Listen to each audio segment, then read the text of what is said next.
So friends, now we will look on the Government of India Act 1935। इसके पहले हमने government of India act 1919 देखा, Simon commission देखा, Poona pact देखा, communal award देखा, और इनका सबका एक तरीके से जो प्रोविजंस थे, जो रेगुलेशंस थे, उसका reflection government of India Act 1935 में देखने को मिलता है। सबसे ज़्यादा जो 1930 में साइमन कमीशन ने अपनी रिपोर्ट सबमिट करी थी, उसमें जो प्रोविजंस थे वो यहाँ पे क्लियरली रिफ्लेक्ट होते हैं। Government of India act 1919 was the first milestone towards the responsible government in India, and this act was second milestone toward the completely responsible government in India. जो एक्ट था वो this was a lengthy and detailed. इसमें 321 sections और 10 schedules थे। So now we will look on the और Government of India Act 1935 के बहुत सारे प्रोविजंस ऐसे हैं जो 2 कॉपी कॉन्स्टिट्यूशन ऑफ इंडिया में ले लिए गए हैं, तो ये इम्पॉर्टेंट है और बहुत ज़्यादा इम्पॉर्टेंट है। So let's look out the main features of this act. जो इसके मेन फीचर्स थे उसमें सबसे बड़ा फीचर ये था कि इसने ऑल इंडिया फेडरेशन का इस्टेब्लिशमेंट करने की मांग करी थी, इस्टेब्लिशमेंट करने का प्रोविज़न किया था। It was consisting of the provinces and princely states as a unit. However this federation never came into being as the princely state did not join it. ठीक है, ये चीज़ आप ध्यान रखिएगा कि इसने आया हो या ना आया हो इससे मतलब नहीं है। ये चीज़ आप ध्यान रखिएगा कि इसने ऑल इंडिया फेडरेशन का इस्टेब्लिशमेंट करने का प्रोविज़न किया था। This act divided the power between the central and the unit in terms of 3 list। इसने 3 लिस्ट जो कि अभी भी इंडियन कॉन्स्टिट्यूशन में सीधे सीधे अडॉप्ट करी गई हैं, इसमें 3 लिस्ट इन्होंने बनाई थी। सब्जेक्ट को 3 पार्ट्स में डिवाइड किया था, फेडरल लिस्ट और प्रोविंशियल लिस्ट और कॉन्करेंट लिस्ट। इसमें फेडरल में जो सेंट्रल लेजिस्लेशन था उसके पास पावर थी, इसमें जो सब्जेक्ट आते थे उन पर रूल बनाने की। सेम हेयर प्रोविंसेस में जो प्रोविंसेस के पास जो सब्जेक्ट थे, प्रोविंशियल काउंसिल थी, उसके पास पावर थी। और कॉन्करेंट में बोथ, जो दोनों ऐसे सब्जेक्ट थे तो इस पे दोनों लोग अपना डिसीजन ले सकते थे। इसमें एक चीज़ और मार्क करने वाली है, जो सेंटर थी उसमें सेंट्रल जो फेडरल लिस्ट थी उसमें 59 आइटम्स थे, जो आपकी प्रोविंशियल लिस्ट थी उसमें 54 आइटम्स थे, और जो कॉन्करेंट लिस्ट थी वो 36 आइटम थे उसमें।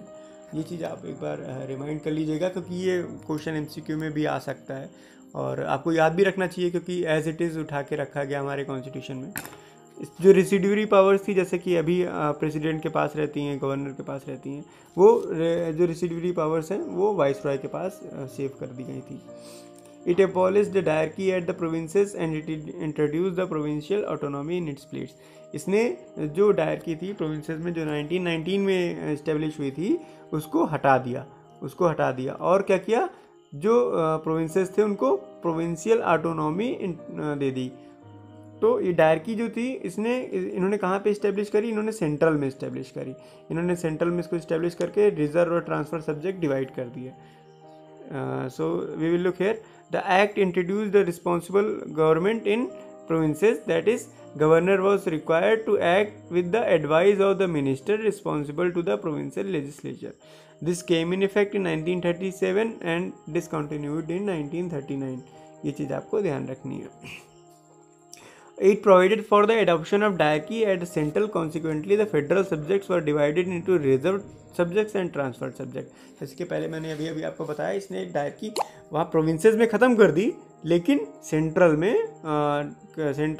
लेवल पे डायरकी इंट्रोड्यूस कर दी। इसने क्या किया, डायरकी का मतलब मैंने पहले भी आपको बताया था। इसने डायरकी इंट्रोड्यूस करी और जो आपके फेडरल सब्जेक्ट्स थे इसको 2 पार्ट्स में डिवाइड कर दिया गया, रिजर्व्ड और ट्रांसफर्ड। ये चीज़ आप इस कायदे से ध्यान रखिएगा। ठीक है, रिवर्स कर दिया 1919 का यहाँ पे। However, this provision of the act did not came into operation at all. It introduced the bicameralism in 6 out of the 11 provinces। जो टोटल 11 प्रोविंसेस थी उसमें से जो टोटल 6 प्रोविंसेस थी उसमें बाइकैमरलिज्म का इंट्रोडक्शन किया। और जो लेजिस्लेचर इसमें कौन कौन सी प्रोविंसेस थी, Bengal, Bombay, Madras, Bihar, Assam and united provinces were made bicameral, consisting of the legislative council, that is upper house, and the legislative assembly, that is lower house. However, many restrictions was placed on them.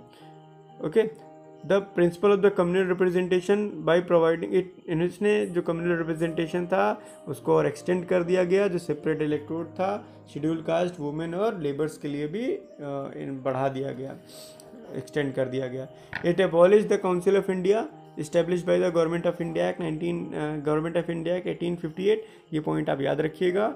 इसने Government of India Act के through जो Council of India का formation हुआ था उसको abolish कर दिया गया। The secretary of state for the India was provided with a team of advisers.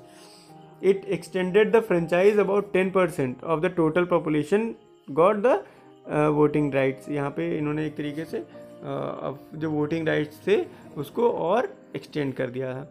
इसने आरबीआई के इस्टेब्लिशमेंट के लिए मांग करी थी। It provided the provision for the establishment of the Reserve Bank of India and to control the currency and the credit of the country.